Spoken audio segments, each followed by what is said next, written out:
Nous allons parler de l'aptonomie. L'aptonomie nous permet de comprendre que le bébé est déjà une personne. Alors, bonjour Justine, tu es en direct avec nous depuis les Laurentides, au Oui, nord de Montréal. exact.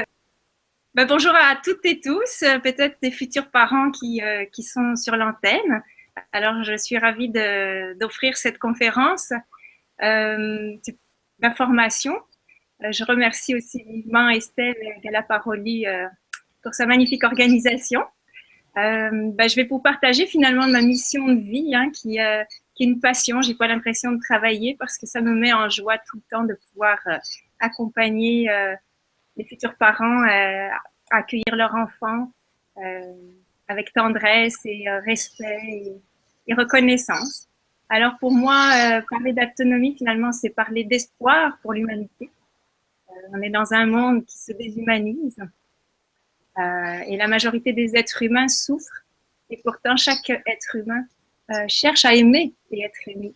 Et finalement, c'est la seule raison d'être sur Terre.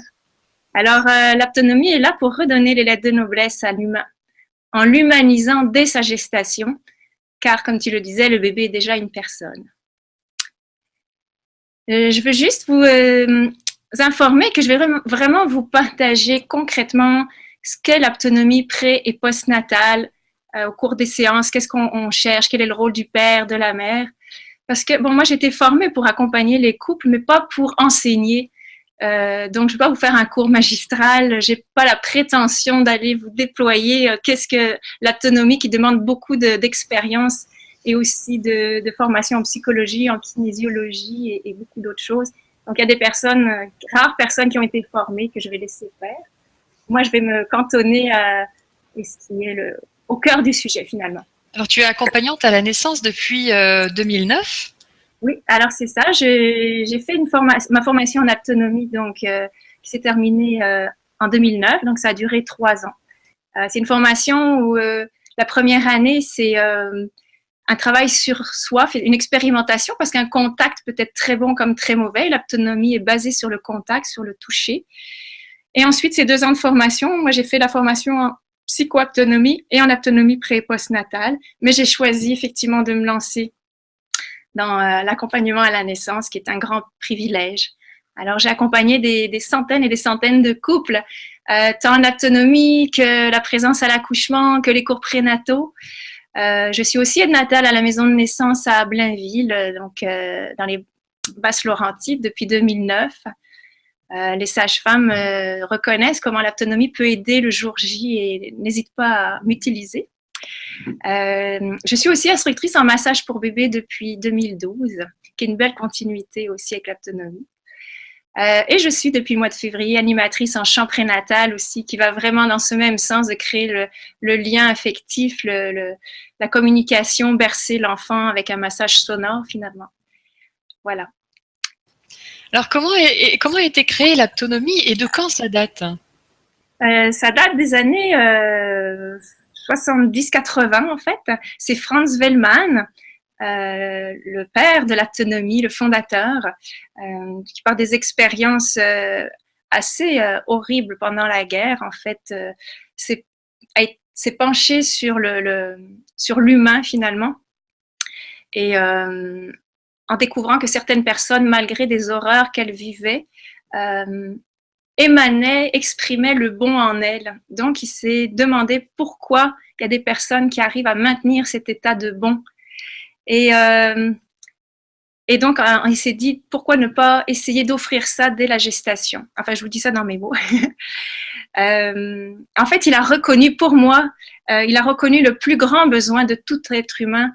Et le plus grand besoin, c'est le besoin de reconnaissance. Chaque être humain a besoin d'être reconnu dans sa nature, dans son unicité, dans sa force vitale. Chaque être humain a une force vitale unique. Il est là pour être qui il est.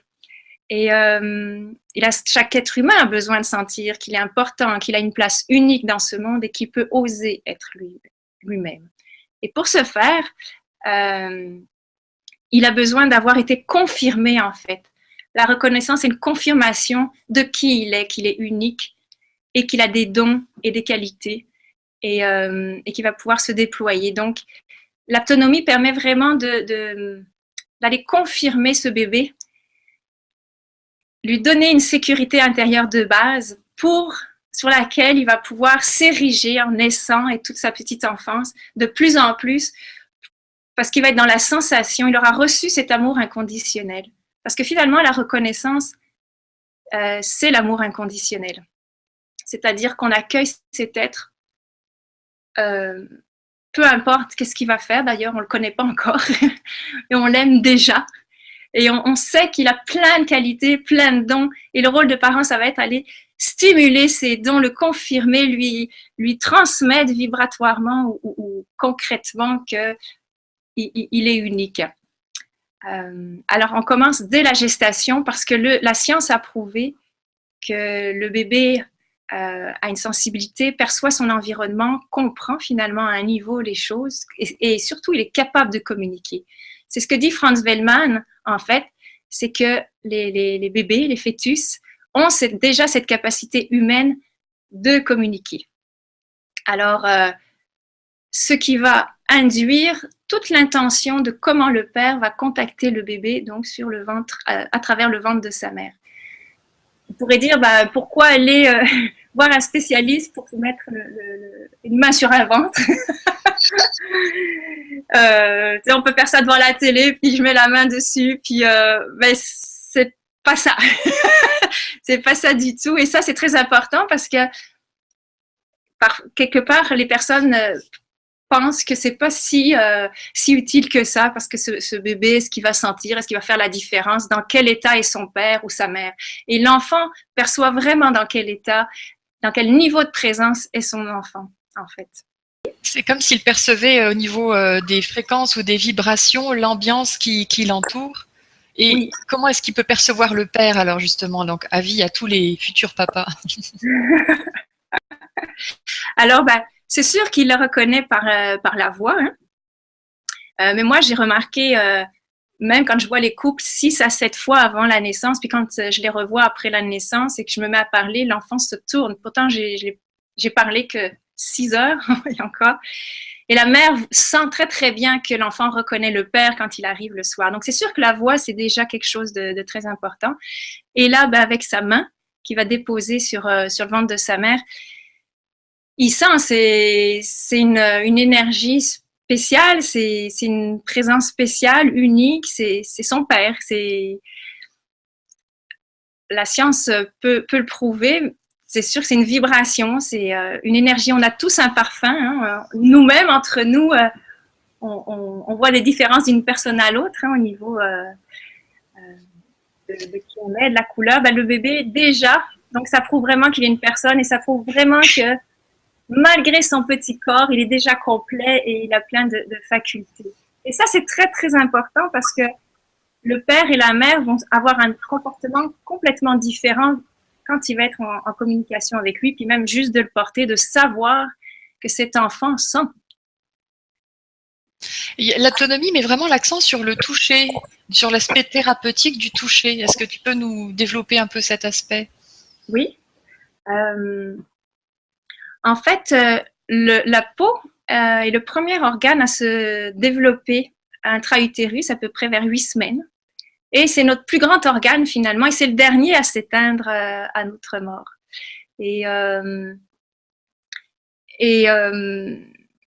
On engramme avec le toucher, on engramme finalement soit du bon ou du moins bon. Et donc avec l'autonomie, on veut engrammer du bon dans le corps du fœtus, qui est plus qu'un corps, au niveau émotionnel et psychique. Ça le nourrit de bonnes intentions qui le confirment en fait. Donc c'est en ça que on peut dire que c'est thérapeutique parce que plus on met du bon, plus on engramme du bon, des expériences bonnes, positives, tendres, harmonieuses, plus s'il y avait des expériences plus difficiles, va permettre de contrebalancer. C'est comme quand on met de l'eau dans un verre de vin, beaucoup d'eau, le vin remonte, il sort. Donc, c'est ça qu'on veut, en fait, finalement. On veut engrammer chez ce bébé le plus possible de bon pour lui donner son plein potentiel, finalement. Donc, si je comprends bien, ça contribue à sa formation d'un point de vue psychique, mais peut-être que ça a de l'impact aussi sur son développement physique, qui va lui permettre d'être plus équilibré en tant qu'adulte, qu'être humain dans sa vie. Tout à fait. Ben, en fait, quand on est en santé, je dirais psychique, émotionnelle, on est en santé physique. Hein, ça va dans ce sens-là, c'est pas le contraire. Pour moi, la santé, c'est la joie. Alors, et la joie, c'est l'amour. Donc, à travers ce contact, c'est cette intention-là qui va être mise par le père. Et nécessairement, il va y avoir un meilleur développement physique, effectivement, du fœtus. Il y a des parents qui m'ont dit que, par exemple, quand le liquide amniotique avait baissé et le fait de vraiment poursuivre l'autonomie, le liquide avait remonté. Les médecins ne comprenaient pas pourquoi le liquide avait remonté. Et ça m'est arrivé plusieurs fois. Donc, oui, ça contribue vraiment. Je voudrais juste revenir sur l'intention, justement. Comment le père va déposer sa main sur le ventre de sa conjointe. En fait, souvent, qu'est-ce qui se passe? C'est que quand les couples, ils veulent prendre contact avec le bébé, maman dit « Oh, il bouge !» Ici, mets ta main là. Oh, il bouge là, mets ta main là. Et là, on lui court après finalement. Et puis parfois, il s'arrête. Et donc là, il y a de gros points d'interrogation au-dessus de la tête des parents, surtout du père, qui dit ben, pourquoi il s'arrête? Alors je le calme, ou il me reconnaît pas, ou il bouge une fois sur 3. Est-ce que c'est par hasard? Alors en fait que non, il n'y a pas de hasard. Quand on fait ça, finalement, on lui court après, ça fait action-réaction. Je te mets une demande, tu réponds. Je te mets une demande, j'espère que tu réponds. Et là, on est en train de dire à l'enfant, on a besoin que tu répondes à notre demande, donc on est en train de faire un petit robot. Donc on s'éloigne de l'humain. Et l'enfant, il sent que sa vie, il a besoin de l'amour de ses parents, donc il va le plus possible répondre. Et ça y est, comme son cerveau est pas fini d'être développé, lui, il enregistre ce qu'on lui donne. Donc, si on lui dit, quand on demande, il faut que tu répondes, ben lui, il pense que la vie, c'est ça, qu'il faut répondre aux demandes des autres. Et ça, c'est vraiment tout le cœur de l'autonomie aussi. Or, on veut que cet enfant reste libre et qu'il soit, et ce qui est le propre de l'humain, on veut pas faire un robot. On veut qu'il soit proche de ses sensations. Et on veut lui créer un environnement bon, harmonieux, que le père va créer avec sa main en adoucissant le ventre de la maman. Sa main va d'abord rencontrer sa femme pour qui elle est, en tant que femme, en tant que mère. Donc, il va la confirmer, il va la sécuriser sur ses rôles. Et la mère a besoin de ça. Et là, son ventre va s'ouvrir, son nid va s'ouvrir, son nid d'accueil va se détendre. Parce que le lien papa-maman est là. L'enfant a été conçu avec ses deux parents se sont unis. L'enfant veut encore que ses parents soient unis. Il veut sentir que ses parents sont ensemble. C'est ça, c'est bon de sentir ensemble. Et là, quand le bébé sent ça et tout se réchauffe sur ce côté du ventre, c'est comme si le père a grandi et réchauffe la piscine. Le bébé, il dit « Waouh, c'est chaud de l'autre côté, ça a l'air bon, je veux y aller. » Et là, il utilise son intentionnalité propre. Il choisit, il dit « J'y vais parce que c'est bon. » Donc là, les parents ont adouci son nid, lui ont donné une expérience de bon et lui, il décide. Et là, quand on fait ça, on lui dit « Mon enfant, on reconnaît ta compétence de communiquer. Et communiquer, c'est venir à la rencontre. Lui, il bouge. » Waouh, c'est plus profond que juste toucher à la maison comme on le ferait, comme tu disais, un peu mécaniquement. C'est vraiment plus profond que ça. C'est comme susciter ses compétences dans la rencontre déjà à son niveau, quoi. Exactement. Et là, le bébé, il vient, il nage, et ça fait des tout petits mouvements. Hein. Ça fait comme un petit poisson, et là, il vient se coller sous la main, et là, papa le câline, et en fait, ils font comme une petite danse ensemble, et voilà.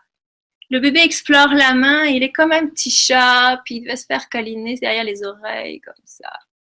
Puis il continue encore. Je vous assure, c'est ça. Je le sens tous les jours. Et voilà. Et là, le bébé, il il perçoit vraiment qu'il n'a pas besoin de faire beaucoup pour exister. Parce qu'on lui a dit, regarde, on te sait déjà compétent, tu n'as rien à prouver, on veut juste te rencontrer pour qui tu es, on veut créer ce lien tous les trois ensemble. Et là, le bébé participe relationnellement à cette relation triangulaire.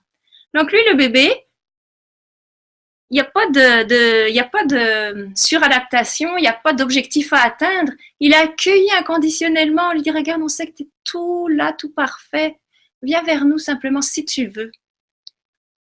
Donc là, tous les jours, on fait ça. Les parents se réunissent autour du bébé. Donc là, il sent qu'il a de l'importance parce que tous les jours, c'est la priorité des parents, 15-20 minutes.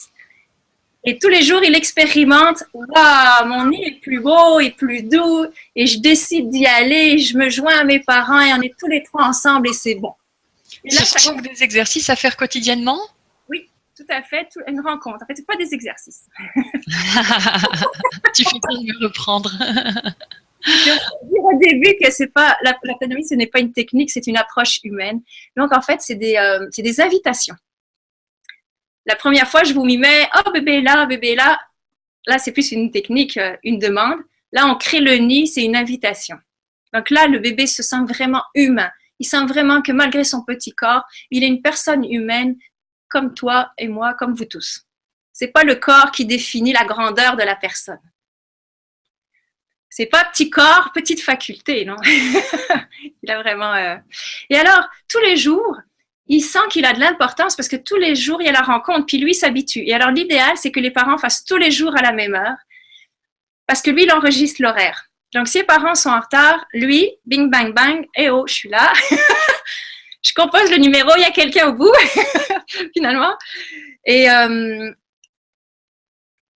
ça participe vraiment à sa sécurité intérieure de base. Parce qu'il est important. Tous les jours, on lui donne de l'importance. Et là, ça se construit, ça se construit, ça se construit, ça se construit. Sa sécurité augmente, augmente, augmente, augmente, augmente. Et là, ça fait comme les fondations d'une maison, finalement, de béton, finalement, sur laquelle on érige la maison. Ben, le bébé, c'est ça, lui, sa base. Il a besoin d'une sécurité intérieure de base sur laquelle il se propulse, des assises solides. Et il va pouvoir être qui il est. Justine, est-ce que tu serais prête à nous parler des problématiques que tu rencontres dans ton exercice avec les couples, en fait? Quels sont les problèmes qu'on peut rencontrer, des obstacles, en fait, à établir cette communication, ou bien entre le père et la mère, pour les dépasser, bien sûr? Oui.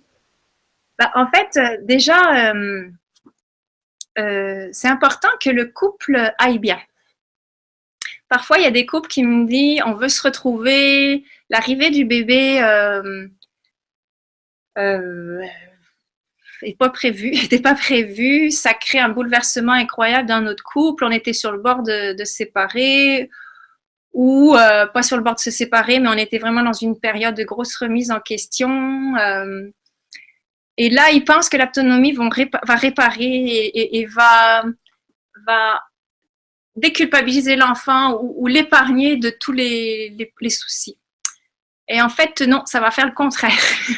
C'est vraiment important que on commence l'autonomie avec un couple qui va quand même bien, qui est amoureux, qui est sur la même longueur d'onde. Ça veut pas, évidemment, tous les couples, il y a des hauts et des bas, c'est naturel, mais il ne faut pas qu'il y ait une grosse remise en question. Il ne faut pas utiliser l'enfant et l'autonomie pour que le couple se remettent ensemble ou se rapprochent, parce que l'enfant le sent en fait.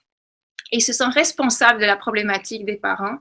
Et en plus, par exemple, s'il y en a parfois des mamans qui veulent vraiment le faire, puis le papa moins, il le force ou quoi.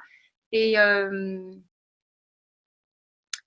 si le père le fait forcer, bah, la mère va le sentir et donc l'enfant va le sentir. Et là, la mère va être frustrée parce qu'elle sent que c'est pas ce type de contact qu'elle veut. Il le fait pour le faire. Et en fait, quelque part, au lieu de la confirmer, c'est presque dévalorisant finalement. Et il vaut mieux rien faire. Il y a beaucoup de couples qui me disent oui, mais ou à la fin faire quelque chose. On veut faire quelque chose. Et je leur explique que finalement, en voulant trop bien faire, on fait vraiment pas du bien. C'est mieux de pas faire du tout d'autonomie parce que l'enfant, il connaît ses parents comme ça dans cet environnement-là. que de vouloir, parce que c'est un contact qui est tellement profond, c'est un engagement tellement profond que si ça va pas, l'engagement, il va être superficiel parce qu'il faut le faire, ça va être une technique et on est en train de montrer à l'enfant, regarde, la vie, c'est dur, il faut faire les choses par devoir. Non, c'est pas un bon exemple humain, en fait. Sinon, la difficulté qu'il y a, je sais pas si c'est une difficulté, mais c'est une exigence, on va dire, c'est la régularité finalement, de l'approche, que c'est important le plus possible de le faire tous les jours parce que c'est un engagement, c'est une rencontre qui confirme l'enfant. Avec les horaires de fou que tout le monde a, c'est pas toujours évident de mettre ça à l'horaire. En même temps, moi, ce que je dis, quand le bébé va être là, vous n'allez plus avoir le choix, ça va être du 24 heures sur 24. Donc, prenez-le comme un apprivoisement à mettre le bébé en priorité. Tous les jours, c'est 20 minutes, c'est pas tant que ça. Parce que souvent, les couples, ils le font dernière activité de la journée, ils sont fatigués, ils font ça sur le lit, sur le côté, ils s'endorment, puis finalement, il n'y a pas vraiment toute cette présence profonde qui est nécessaire à l'enfant. Donc, ça les amène. Donc, je leur dis, faites ça après l'apéritif. Vous arrivez le soir, vous avez faim, vous grignotez quelque chose et vous prenez contact avec le bébé maintenant. Puis en plus, ça délasse parce que c'est tellement bon. Moi, quand je prends contact en séance comme ça, j'accompagne les couples, mais c'est une nourriture, c'est ce qu'il y a de plus beau. On sent tellement de pureté, de bien-être, de douceur. Ça peut être que bénéfique. Parce que c'est comme la méditation, quand on a du mal à se mettre à la méditation. Mais en fait, ça nous fait du bien. Alors, c'est ça, je les guide dans ce sens-là. Les autres difficultés,